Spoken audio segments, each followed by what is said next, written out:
the challenge of training a rescue, letting them see what their dog can do, and then introducing that dog to a new owner is where it's at for me. So earliest memories of bird hunting are 5, 6 years old, out hunting with my dad, his friend Lee. I had a black lab, and we got our first short hair. I think I was 8 years old. Her name was Cody.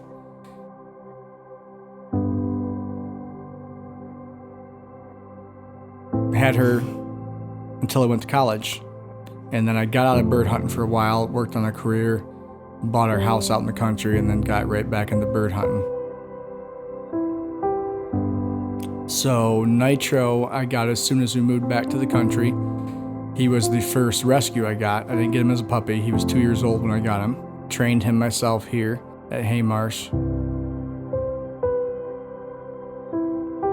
And shortly after that, I got Timber, which would be dog number 2. He was another rescue. I got a pretty good reputation as being the guy that had the rescue dog that won all the competitions. So she had contacted me through them, and that's how I got Timber.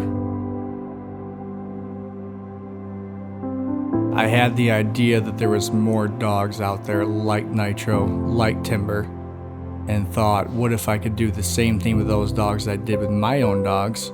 So I started getting dogs online, Facebook, Craigslist back when it was popular, and Instagram.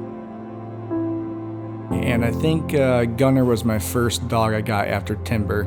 I trained him, rehomed him, and kind of just got the bug from there. So at one point I had a dog named Hunter that I was trying to find a home for, couldn't find a home, and I reached out on Facebook and made a Facebook group called Second Chance Bird Dogs. From there, my idea was I can get this dog the attention he needs and find someone willing to take him. I created the Facebook group. I think I had 1,900 people the next morning want to join the Facebook group, and it pretty much exploded from there.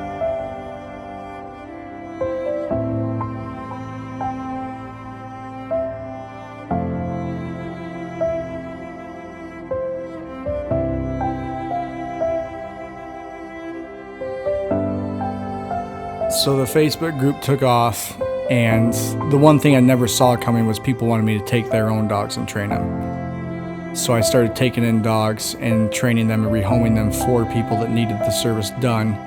Realized it was a need, something that had to happen, something that no one else was doing. So I started the 501c3 nonprofit. People want to donate and help funding it, and it's grown from there pretty much. So with the 501c3, we've been able to fund the rescue and expand the kennels, which we'll be doing here soon, to take in more rescues and train more dogs and find more dogs good homes.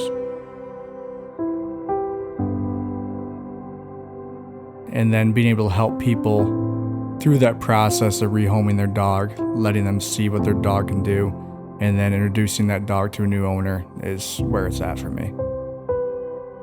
I believe all dogs want to hunt. All dogs have the instincts. All dogs have the drive. My name is Michael Mapes, and I believe all dogs deserve a second chance.